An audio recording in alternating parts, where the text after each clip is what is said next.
Good morning friends, universe study Shahdol के YouTube channel में आपका स्वागत है। और आज का जो हमारा टॉपिक रहेगा वो चैप्टर 8 क्लास 9 के चैप्टर 8 मैंने यहाँ पर लिख दिया है, देखने थ्योरम नंबर 8.9। अब थ्योरम नंबर 8.9 क्या है कि अगर किसी भी ट्रायंगल के दो साइड के मिड पॉइंट्स को मिलाने पर जो लाइन बनती है वो थर्ड साइड के पैरेलल होती है। उस पर स्टेटमेंट के थ्रू आप समझिए इसको। यहाँ पर थ्योरम 8.9 आप पढ़िएगा। The line segment joining the mid points of two sides of a triangle a parallel to the is parallel to the third side. यानी अगर किसी भी ट्रायंगल को समझने की कोशिश करिए, क्योंकि ये जल्दी अगर ये आपको समझ में आ गया तो समझिए पूरी आपकी एक्सरसाइज साफ कर देंगे आप। फिर कुछ भी पूछने की ज़रूरत नहीं पड़ेगी, आप पूरी एक्सरसाइज अपने आप कर लेंगे। तो अगर कोई भी ट्रायंगल लेते हैं, जैसे सपोज ये हमने एक ट्रायंगल बनाया, आपके बुक में भी ऐसा डायग्राम दिया हुआ है, उसको आप गौर से देखिएगा कि ये ट्रायंगल हो गया ए, ये हो गया बी और ये हो गया सी। अब इसमें दो मिड पॉइंट ले लीजिए। मिड पॉइंट कौन सा ले लीजिए? ई और एफ ले लीजिए। कहाँ पर?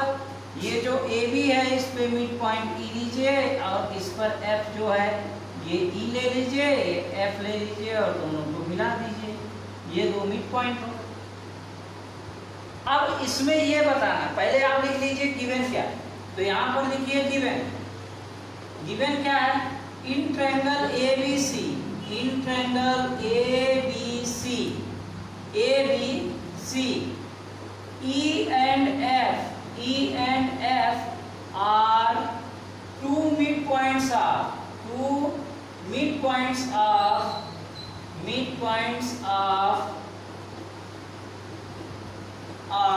इसके मिड पॉइंट है A B and A C respectively. ये हो गया। अब देखिए रिस्पेक्टिवली, अब इसमें मिड पॉइंट है कौन? ई एफ है, ठीक है। एंड ज्वाइन, ज्वाइन क्या है? ज्वाइन ई एफ, ठीक है। अब यहां से क्या करना है? To prove. प्रूव हमको क्या करना है? टू प्रूव ये करेंगे कि ई एफ जो है ये पैरेलल है किसके? बी सी के। ये प्रूव करना है। ई एफ जो पैरेलल है बी सी के, ये प्रूव करना है। अब हम क्या करेंगे? इसमें कंस्ट्रक्शन करेंगे। ऐसे डायरेक्ट तो ये प्रूफ होगा नहीं, तो इसमें इसको प्रूफ करने के लिए कुछ कुछ हमको तामझाम करना पड़ेगा। तो तामझाम करने में क्या है? देखिए इसमें हम क्या करते हैं कि ए बी के पैरेलल एक लाइन खींच देते हैं। एक लाइन वो कौन सी खींच देते हैं? देखिए ये ऐसी एक लाइन खींच दी। कहाँ तक? ये। और इसमें हम एक पॉइंट दे दिए क्या? डी। और इसको हमने मिला दिया, ये इसको और इसको मिला दिए। देखिए ये एक लाइन खींचे हमने, पॉइंट लिया डी, और इसको हम क्या किए? मिला दिए। ये पॉइंट हो गया क्या? डी। तो कंस्ट्रक्शन में क्या लिखेंगे? यहाँ पर लिखेंगे draw a line CD such that CD parallel to AB, ठीक है। Draw a line CD such that CD parallel to AB and EF exceed up to point D and join each other,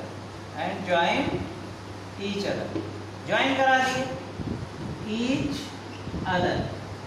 एक दूसरे को हमने क्या किया? Join करा दिया। up to D and join each other।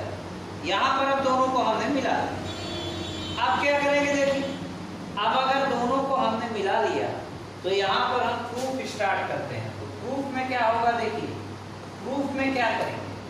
Proof में हम क्या करते हैं?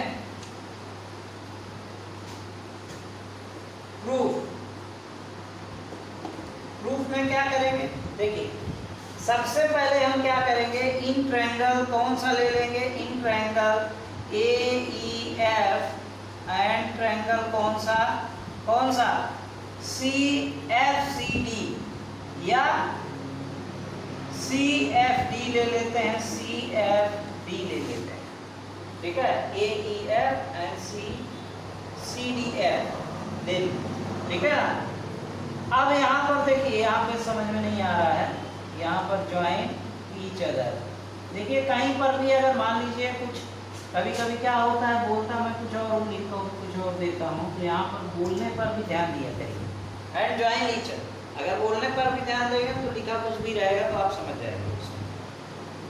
अब AEF और CFD, AEF एंड CFD देखिए, ये एंगल और सीधे सीधे आपको दिख रहा है कि ये एंगल और ये एंगल इक्वल है कि नहीं, यानी एंगल यहाँ पर क्या हो गया, एंगल कौन सा, यहाँ पर एंगल कौन सा, एंगल AFE इक्वल है इसके एंगल CFD के, vertically opposite angle, vertically opposite angles,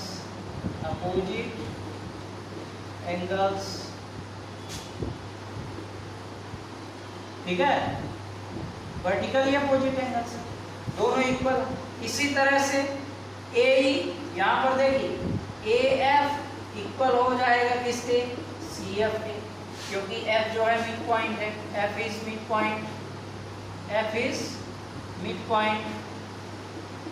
point of AC, F जो है मिड पॉइंट है, एक स्टेप समझिएगा, F जो है मिड पॉइंट है AC का, इसलिए ये साइड और ये साइड इक्वल हो जाएगी, ये साइड और ये साइड इक्वल होगी।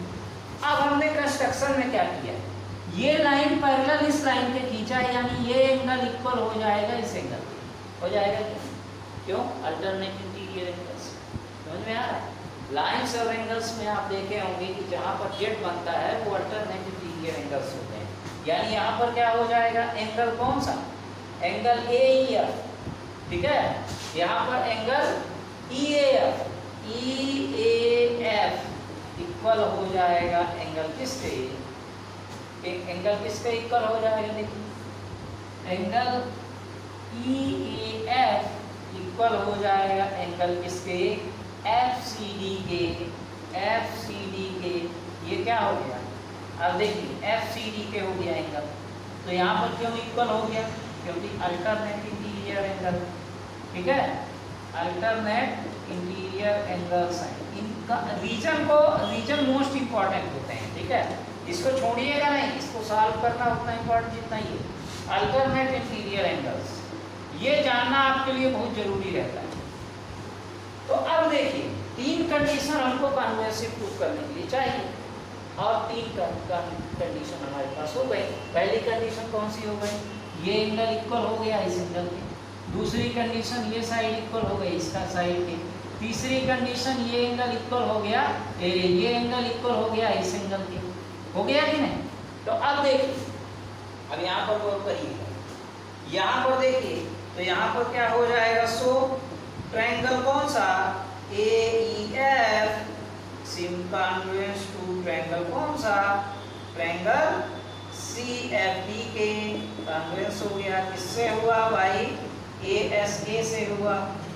अब जब दोनों ट्रायंगल कॉन्वेक्स हो गए तो यहाँ का एंगल क्या हो जाएगा, ये एंगल और ये एंगल ऑलरेडी इक्वल, ये एंगल ऑलरेडी इक्वल, तो ये एंगल इक्वल हो जाएगा, इस एंगल इक्वल हो गया, ये एंगल किसके इक्वल हो गया, उस एंगल के इक्वल हो गया। यानी यहाँ इसका मतलब क्या हुआ, ये एंगल जब इसके इक्वल हो जाएगा, ये एंगल इसके इक्वल हो गया, अब देखिए इसके इक्वल हो गया है, यानी एंगल कौन सा, एंगल कौन सा, AEF इक्वल हो जाएगा किसके, एंगल के FDC के इक्वल हो गया, FDC के इक्वल हो गया। यानी इससे बात क्या साबित हो गई कि यहाँ पर जेड बन रहा है, देखिए जेड बन रहा है, यानी ये लाइन पैरेलल हो गई इस लाइन के, और ये CP से हुआ, CP से हुआ, और एक चीज और कॉन्वेक्स हो गए, यानी EF जो इक्वल हो जाएगा, EF जो इक्वल हो जाएगा ये DF के इक्वल हो जाएगा। CPCT से ये इक्वल हो गया इसके, ठीक है, ये इक्वल हो गया इसके, यानी इन दोनों का सम जो होगा वो किसके इक्वल होगा, ED के इक्वल होगा। यानी जो ED जो है ये लाइन तो पहले से पैरेलल थी इस लाइन के, और ये लाइन भी इसमें क्या हो जाएगी, ये भी पैरेलल हो जाएगी। और तो यहाँ पे इसका मतलब क्या हुआ कि EF जो इक्वल है FD के, और AE जो इक्वल है किसके है, AE जो इक्वल है CD के, और AE जो इक्वल है ये भी CPCT से हुआ, CPCT से, और AE जो इक्वल हो जाएगा किसके, इनका आगे काम आने वाला है, इसका आगे काम आने वाला है, इसको आप ऐसे बना लीजिए, EF इक्वल है DF। इसमें AE इक्वल है CD के, ये CPCT से 3 कंडीशन अपने आप हो जाती है। ये मैं ऐसे इसलिए लिख दिया क्योंकि कहीं पर अगर आगे चल के मुझे काम पड़े तो वो सब हमारे पास रहे, ठीक है। A इक्वल हो गया CD के, देखिए A इक्वल हो गया CD के, यानी AE जो इक्वल है BE के इक्वल है। देखिए तो यहाँ पर क्या है, AE जो इक्वल है BE के इक्वल है, ये गिवन है, ये गिवन है। क्यों गिवन है, क्योंकि E is midpoint of E and F are midpoint of AB and AC। तो A इक्वल है BE के, यानी जो ये A इक्वल है CD के और ये इक्वल है BE के भी इक्वल है, यानी ये साइड और ये साइड इक्वल हो गई। अब ये दोनों साइड जब इक्वल हो गई, ये साइड और ये साइड ऑलरेडी इक्वल हो गई थी, तो ये क्या हो जाएगा, ABCDE या BCDE एक पैरेललोग्राम हो जाएगा। पैरेललोग्राम हो गया, क्यों हो जाएगा, क्योंकि ये साइड और ये साइड इक्वल हमने प्रूव कर दिया। AE इक्वल है CD के और CD इक्वल है BE के, यानी CD बराबर है BE के। ये थोड़ा ज़्यादा बड़ा हो जाएगा, इसको लिखने की ज़रूरत नहीं है, आवश्यक है। BE इक्वल हो जाएगा CD के, इससे ये बात प्रूफ हो गई कि ये साइड और ये साइड इक्वल, ठीक है। अब हमको क्या करना है कि एंगल हमारे पास ये हो गया, ये एंगल और ये एंगल इक्वल हो गया, ठीक है। तो ये एंगल और ये एंगल इक्वल हो गए, तो ये पैरेललोग्राम, और ये साइड जो हो गई, ये साइड किसके इक्वल हो गई, EF जो हो गई इक्वल इसके इक्वल हो गई, यानी इन दोनों का सम जो हो जाएगा BE के इक्वल हो जाएगा, BC के इक्वल हो जाएगा। और ये अपोजिट साइड और ऐसे एंगल अगर इक्वल हो तो ये हमेशा पैरेललोग्राम होता है। तो ये बात साबित हो गई। तो यहाँ पर लिख दीजिए, सो BCDE इज ए पैरेललोग्राम। अब ये पैरेललोग्राम हो गया, पैरेललोग्राम हो गया। अब जब पैरेललोग्राम होता है तो हमेशा जो है उनके जो एंगल होते हैं, कौन सा एंगल, अपोजिट एंगल इक्वल होते हैं। यानी यहाँ पे ये एंगल इक्वल हो जाएगा इस एंगल की, हो जाएगा कि नहीं, तो ये एंगल इक्वल हो जाएगा। यानी एंगल कौन सा, यहाँ पर समझिएगा कौन सा एंगल, एंगल FDC यानी EDC इक्वल हो जाएगा एंगल कौन सा, ABC के, या EBC के इक्वल हो जाएगा, एंगल EBC के इक्वल हो जाएगा, EBC के। और इसी तरह से यहाँ पे ये एंगल इक्वल हो जाएगा इस एंगल के इक्वल हो जाएगा, हो जाएगा कि नहीं। तो यहाँ पर क्या हो जाएगा, अब देखिए ये साइड इस साइड के इक्वल है, ये साइड इस साइड के इक्वल है, तो यहाँ पर अपोजिट एंगल हमेशा इक्वल होते हैं। ये भी आप सोच सकते हैं, ये साइड इक्वल है इस साइड के, ये साइड इक्वल है इस साइड के। देखिए यहाँ पर कंफ्यूजन हो रहा है। तो यहाँ का एंगल और यहाँ का एंगल इक्वल हो, ठीक है। यहाँ का एंगल, ये साइड इक्वल है इस साइड के और ये साइड इक्वल है इस साइड के, तो यहाँ का एंगल इक्वल हो गया यहाँ के एंगल के, और यहाँ का एंगल इक्वल हो गया यहाँ के एंगल के। तो जब ये इक्वल हो गया तो यहाँ पे ये देखिए ये जो है अपोजिट एंगल इक्वल हो जाएंगे, यानी EBC इक्वल है EBC के, ठीक है, EBC के इक्वल है EDC, यानी ये एंगल इक्वल हो गए। तो जब ये दोनों एंगल इक्वल हो गए तो ये एंगल और ये एंगल भी इक्वल होंगे, क्योंकि ये दोनों क्या हो जाएंगे, ये वाला एंगल पूरा मिला करके ये वाला एंगल जो है इस एंगल के इक्वल होगा, और ये भी एक, अरे कुछ करने की ज़रूरत नहीं है, देखिए इसमें ये भी करने की ज़रूरत नहीं है, सीधे आपको ये आ गया पैरेललोग्राम हो गया। तो पैरेललोग्राम हो गया मतलब अपोजिट साइड्स पैरेलल हो जाएंगे, यानी ये ED जो है पैरेलल हो जाएंगे किसके, BC के पैरेलल हो जाएंगे। और जब ED जो है पैरेलल है BC के, तो EF भी जो होगा वो पैरेलल होगा BC के, क्योंकि उसी का तो हिस्सा है। EF भी जो होगा वो क्या होगा, पैरेलल होगा BC के। अब इसमें एक चीज़ और पॉइंट आउट करना है, जो लास्ट में आपके थ्योरम में प्रूव कराया गया है, कि जो EF है, देखिए EF जो है वो किसके इक्वल है, यहाँ पर मैं लिखा हूँ EF जो इक्वल है EF के, यानी DF के, FD के, ठीक है, DF के, यानी EF जो होगा वो, और ED इक्वल है BC के, ED इक्वल है BC के, यानी 2EF इक्वल हो जाएगा BC के, हो जाएगा कि नहीं। या तो इसको आपको समझ में ना आए तो ऐसा लिख लीजिएगा, मैं समझाने के लिए ऐसा लिख रहा हूँ, तो ज़रूरत नहीं है लिखने की। ये हो जाएगा क्या, ED हो जाएगा कि नहीं, EF प्लस FD बराबर ED। अब देखिए EF इक्वल है, तो EF plus EF equal to क्या हो जाएगा, ED बराबर है BC के। ये क्या है, पैरेललोग्राम के अपोजिट साइड है, तो यहाँ पर क्या हो जाएगा, 2EF इक्वल टू हो जाएगा क्या, BC, यानी EF इक्वल टू क्या हो जाएगा, 1/2 BC के, यानी इसके पैरेलल तो होती है, प्लस इसकी आधी भी ये साइड होती है, ये भी ध्यान रखना है हमको, ठीक है। तो इस तरह से आप देखेंगे कि ये मिड पॉइंट थ्योरम हो गया। और इसमें देखिए थ्योरम नंबर जो है वो 8.10 है, मध्य बिंदु से दूसरी भुजा के समांतर खींची गई रेखा तीसरी भुजा को समद्विभाजित करती। यानी अगर यहाँ पे देखिए, यहाँ पर 8.10 थ्योरम जो है आपका, तो ये दिया हुआ है कि ये अगर इसके पैरेलल और इसका ये मिड पॉइंट है, तो ये इसका भी मिड पॉइंट होगा, ये डायरेक्ट आपका 8.10 थ्योरम हो गया, ठीक है। अब इसी से रिलेटेड क्वेश्चन है पूरे इसमें एक्सरसाइज। तो 8.10 जो है इसको आप कोशिश करिएगा इसी तरह से AF बराबर CF सिद्ध करने के लिए। और हम एक्सरसाइज 8.2, तो पहले इसका स्क्रीनशॉट ले लीजिए और इसको तब तक मैं साफ कर देता हूँ। और इसके बाद तब तक आपको क्या करना है, 8.10 थ्योरम जो है उसको रीड करना। इसके बाद फिर मैं अगला थ्योरम आता हूँ। और ये अब देखिए एक्सरसाइज में है, आप 8.10 थ्योरम जो है उसको आप अपने दिमाग में फिट कर लीजिए। इन दोनों थ्योरम का काम होने वाला है। 8.2 जो एक्सरसाइज देखिए, इसमें क्या क्या दिया हुआ है, ABCD एक क्वाड्रिलेटरल है, इसमें PQRS BC AB BC CD और DA के मिड पॉइंट हैं। डायग्राम भी बना हुआ है और इसमें AC इसकी डायगोनल।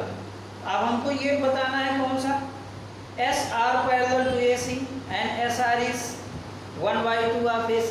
तो देखिए आप थ्योरम से डायरेक्ट इसको आप लिख सकते हैं। पहले आप डायग्राम बना लीजिए। कैसे डायग्राम बना, बुक में देखिए ABCD ऐसे बना है और डायग्राम आपका ऐसे बना हुआ है, ये बना हुआ है, ये बना हुआ है, ये बना हुआ है और ऐसे बना हुआ है, ठीक है।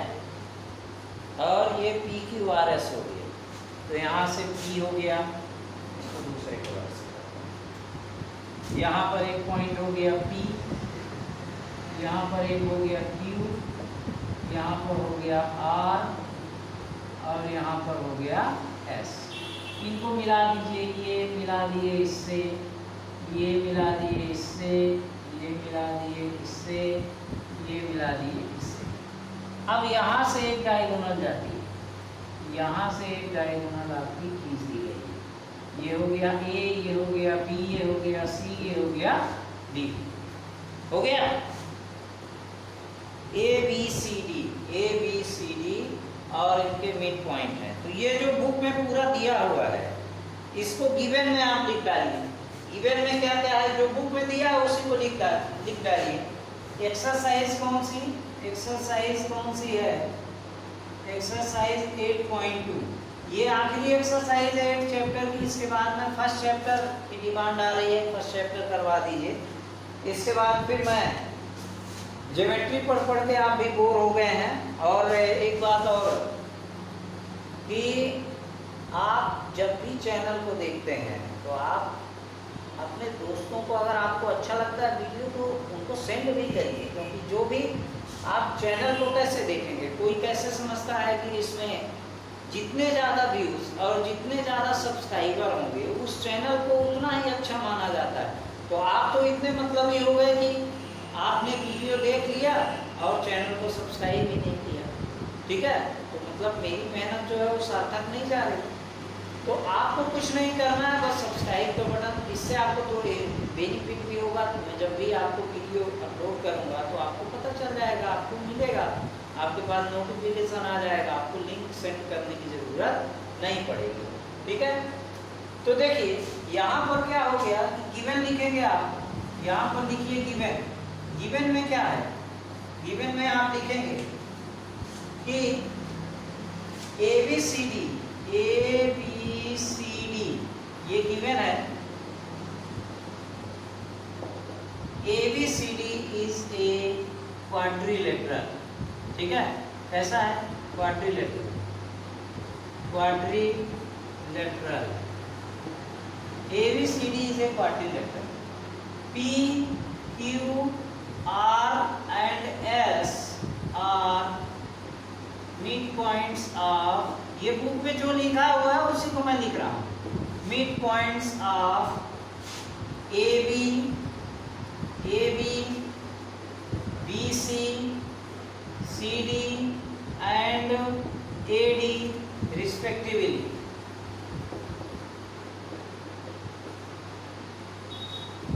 ये रिस्पेक्टिवली है। अब यहाँ पर क्या हो जाएगा, हमको ये प्रूव करना है। टू प्रूव इसमें क्या करना है, आप देखिए प्रूव इसमें कई सारी चीजें करनी है। पहला नंबर ये प्रूव करना है कि S R parallel to A C, S R parallel to A C. और इसमें एक चीज और है, ठीक है, रिस्पेक्टिवली इसमें ये है कि and A C is diagonal respectively, and A C is diagonal of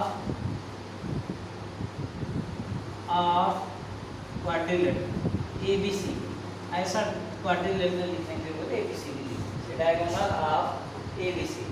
SR parallel to AC। दूसरा प्रूव करना है कि SR and SR equal to क्या, एंड SR इक्वल टू क्या है 1/2 AC का, ये हो गया। दूसरा आपको प्रूव करना है, तो दूसरा आपको क्या प्रूव करना है, पी क्यू इक्वल है एस आर के, तो ये हो गया क्या, पी क्यू इक्वल है एस आर के। तीसरा आपको क्या प्रूव करना है, P Q R S is a parallelogram, तो P Q R S is a parallelogram, ये हो गया। अब फर्स्ट नंबर से स्टार्ट करते हैं, यहाँ से प्रूफ स्टार्ट करें। प्रूफ में इसको आप फर्स्ट नंबर में देखिए, फर्स्ट नंबर में क्या है, देखिए सबसे पहली बात, अभी आपने थ्योरम पढ़ा है। थ्योरम आपने ये पढ़ा है कि अगर किसी के दो लाइन, कोई भी ट्रायंगल है, ट्रायंगल कौन सा हम ले लें, ए बी सी ले लें, तो ये इसका मिड पॉइंट है, ये इसका मिड पॉइंट है, ये इधर छोड़ दीजिए आप, ये बस ट्रायंगल देखिए, दोनों मिड पॉइंट को मिलाते हैं तो वो उसके हमेशा पैरेलल होते हैं। यानी यहाँ पर लिखेंगे in triangle A B C triangle, ठीक है, P and Q are midpoints of AB and BC respectively, ठीक है, उसके मिड पॉइंट है। तो यहाँ पर क्या हो जाएगा, रिस्पेक्टिवली, ठीक। अब यहाँ पर थर्ड साइड क्या हो जाएगी, तो यहाँ पर देन तब क्या होगा, देन पी क्यू क्या हो जाएगा, पैरेलल हो जाएगा AC के, पी क्यू पैरेलल हो जाएगा AC के, ये हमको पता, पी क्यू पैरेलल होगा AC के, नहीं यहाँ पर SR पैरेलल है इसके। अच्छा ACD हमको लेना है। अच्छा ठीक है, चलिए इसको हम देखिए, इसको अभी बाद में देखिएगा। अब PQ पैरेलल AC के, और एक चीज और, PQ इक्वल होगा 1/2 AC के। ये अभी इसको आप क्लोज रखिएगा, ठीक है, इसको आप अभी क्लोज रखिएगा, इसकी जरूरत आने वाली है। यानी पहले हमको क्या करना है, SR पैरेलल प्रूव करना है ना, तो हम चेंज कुछ नहीं करना है, ACD ले लेना है, इन ट्रायंगल ACD ले लेना है, ACD मैं यहाँ पर ध्यान नहीं, SR लेना है, ACD लेना है। तो यहाँ पर P एंड Q, तो यहाँ पर क्या कर देंगे, S and R and S are mid points of, यहाँ पर क्या करेंगे BC या CD एंड AD रिस्पेक्टिवली। अब यहाँ पर क्या हो जाएगा, PQ की जगह क्या हो जाएगा, इसी तरह से SR पैरेलल होगा AC के, और जब SR पैरेलल है AC के, किससे हुआ, बाई मिड पॉइंट थ्योरम, बस इतना आप लिख दीजिए, चाहे आप थ्योरम का स्टेटमेंट आप चाहें तो लिख सकते हैं, ठीक है। और SR जो होगा वो क्या होगा, SR इक्वल टू 1/2 AC भी होगा, कन्वर्ज ऑफ मिड पॉइंट, ठीक है। उसका आधा होता है, ये भी उसे मिड पॉइंट थ्योरम में ही प्रूव किया हमने, ये उसके हमेशा आधा होता है, ये मिड पॉइंट थ्योरम से भी होगा। एंड आल्सो यहाँ पर लिख दीजिए, एंड आल्सो ये हो जाएगा SR इक्वल टू 1/2 AC हो। अब दूसरा आपको प्रूव करना है कि PQ इक्वल टू SR, ये हो गया SR2 इक्वल टू 1/2 AC, इनको आप इक्वेशन नंबर 1 दे दीजिए। सेकंड चलिए, सेकंड में क्या होगा, इन ट्रायंगल ABC में लीजिए आप, ABC में P एंड Q आर, देखिए इसको ऐसे कर देते हैं, P and Q are mid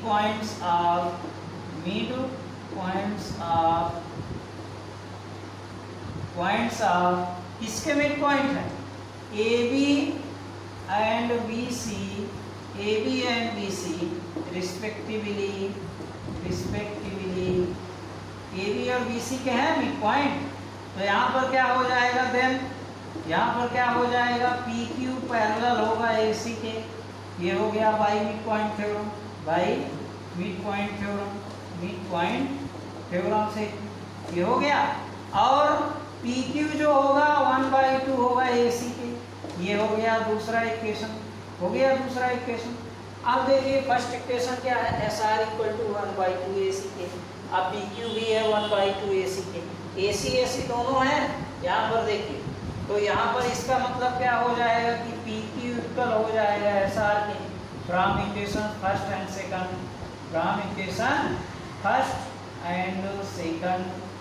ठीक है। पहले और दूसरे समीकरण से PQ इक्वल हो जाएगा SR। अब ये देखिए, ये इक्वल हो गया इसके, और सिमिलरली इसी प्रकार से ये भी इक्वल हो जाएगा इसके, तो ठीक है ना। तीसरा नंबर जब प्रूव करेंगे तो सिमिलरली यहाँ पर क्या हो जाएगा, ऐसा लिख दीजिए, सिमिलरली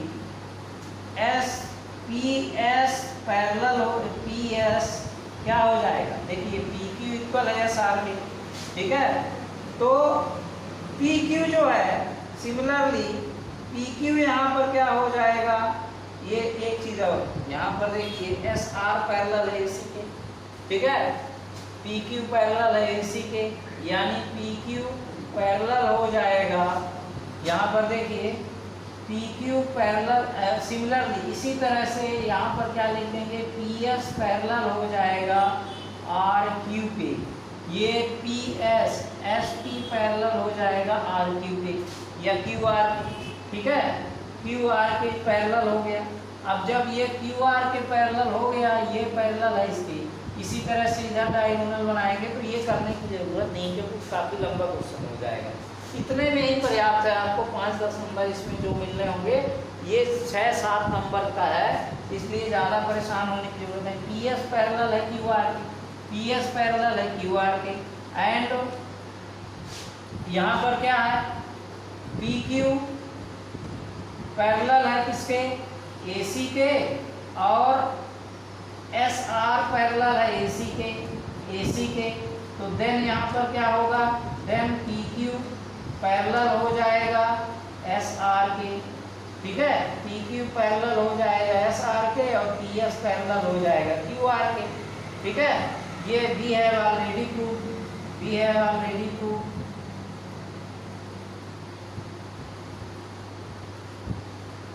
प्रूव्ड लिख दीजिए, यहाँ पर मैं अगर दिख ना रहा हो बोर्ड में तो मैं लिखा हूँ कि वी है already proved. P Q parallel है एस आर के और पी एस पैरेलल है क्यू आर के, तब यहाँ पर क्या हो जाएगा, सो यहाँ पर लिख दीजिए, so P Q R S is a parallelogram, और इससे ये प्रूफ हो गया कि पी क्यू आर एस जो है पैरेललोग्राम। ऐसे भी पैरेललोग्राम प्रूफ हो जाता है कि अगर ये साइड इक्वल है, ये अपोजिट साइड इक्वल है, तो भी पैरेललोग्राम हो जाता है, ठीक है। तो इस तरह से इसको आप, ये मैं जो एक्सरसाइज है इसमें ज़्यादा टफ क्वेश्चन नहीं है, अगर आप थोड़ा बहुत भी ध्यान देंगे, और बाकी जब कोचिंग स्टार्ट होगी तो मैं यहाँ पे इसको बताऊँगा ही।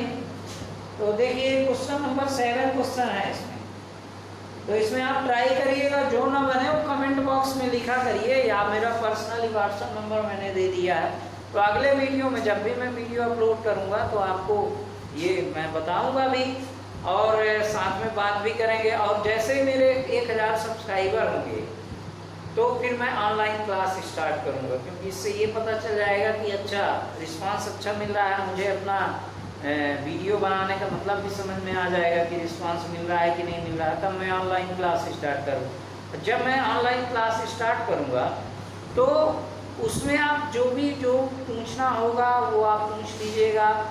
तो अभी इतना आप कंटिन्यू रखिए, कोशिश करिए अपने दोस्तों को भी शेयर करिए, वो भी इनको समझने की, जो मैं बता रहा हूँ वो भी समझने की कोशिश करें, और कॉपी अपनी कंप्लीट करिए, और जो भी डाउट रहे बेझिझक पूछिए, कोई दिक्कत नहीं है। और ये चैनल बिल्कुल फ्री है, इसमें कोई आपको शुल्क नहीं लगना है। ऑनलाइन क्लास रहेगी तो भी आपको कोई उसमें फीस नहीं लगना है, आप फ्री में पढ़िए।